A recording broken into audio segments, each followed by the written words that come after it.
Ohmic conductor. Ohmic conductor symbol है conductor which obeys Ohm's law are called ohmic conductor. जो जो conductor है ना ओम्स लॉ को ओबे करते हैं ये कंडक्टर को कहते हैं क्या, ओमिक कंडक्टर। फॉर एग्जांपल क्या है, नॉर्मल हमारी तार है ना, कॉपर की तार, एल्यूमिनियम की तार है ना, ये घर पे यूज करते हैं, सारे तार से ना कॉपर और एल्यूमिनियम वगैरह ये सब ओमिक कंडक्टर है।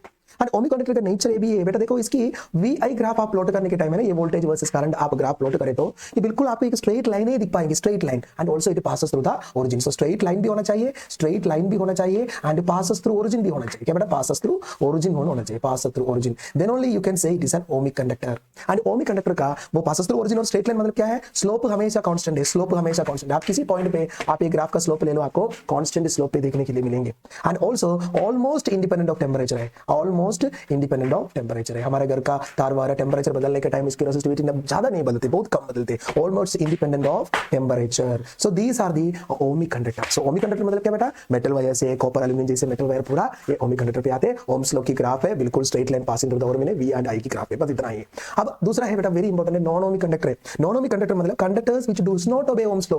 ये ओम्स लॉ को ओबे नहीं करते, ओम्स लॉ को ओबे नहीं करते मतलब आप वी और आई के बीच का एक ग्राफ प्लॉट किया तो आपको बिल्कुल एक स्ट्रेट लाइन नहीं मिलेंगे, ये कहीं ना कहीं डिविएट हो जाएंगे। मान लो वी वर्सेस आई आप ग्राफ प्लॉट किया तो ग्राफ कभी कभी ऐसे जाएंगे, और वी वर्सेस आई आप ग्राफ ऐसे प्लॉट किया तो आप ग्राफ कभी कभी ऐसे जाएंगे। So this type of conductor को कहते हैं नॉन ओमिक कंडक्टर।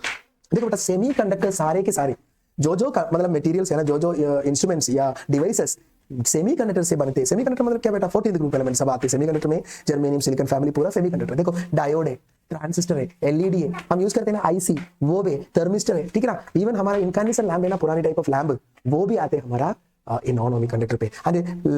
ये गैस डिस्चार्ज ट्यूब नामक एक चीज भी है, वो भी आते हैं हमारा क्या है, नॉन ओमिक कंडक्टर में। देखो कैसे इसकी ग्राफ का नेचर देखो बेटा, देखो क्या ना फिलामेंट लैम्प, फिलामेंट लैम्प मतलब इनकार्नेशन लैम्प, इसके ग्राफ का नेचर देखो ऐसे टेढ़ा है, इधर भी टेढ़ा है, ये बिल्कुल स्ट्रेट लाइन नहीं है। So this is also non ohmic conductor है, this is also non ohmic conductor. देखो gas discharge tube, gas discharge tube मतलब एक ट्यूब के अंदर एक कैथोड और एनोड होती है बेटा, वो हाई वोल्टेज पे ये इसके अंदर एक डिस्चार्ज आप देखने को मिलेंगे, that is called the gas discharge tube, ठीक है। दैट इज आल्सो एक टाइप ऑफ वैक्यूम ट्यूब है। एंड थर्मिस्टर, थर्मिस्टर मतलब क्या है, जो जो कंडक्टर का रेजिस्टेंस टेंपरेचर से वेरी करते हैं, दैट इज कॉल्ड थर्मिस्टर, वो भी नॉन ओमिक कंडक्टर पे आते हैं। थर्मियोनिक डिवाइसेस आप इधर नियॉन लैंप वगैरह लेकर ना, नियॉन लाइट वगैरह ये सब आते हैं हमारे थर्मियोनिक लाइट में, बोर्ड वगैरह, होर्डिंग्स वगैरह, इस पे आप देखिए ना हमारा मतलब नियॉन बल्ब्स वगैरह ये आते हैं हमारा नॉन ओमिक कंडक्टर पे। And semi conductor diodes, all semi conductor diodes है ना, ये आते हैं हमारा नॉन ओमिक में, but this only the ohmic conductor, बाकी ये सब नेचर है हमारे नॉन ओमिक का। सो ऑब्जेक्टिव में किसी 3 नॉन ओमिक भी देंगे, एक नॉन ओमिक भी देंगे, तो फाइंड आउट करेंगे ओमिक इसमें क्या है, इसे भी क्वेश्चन आने का चांस है।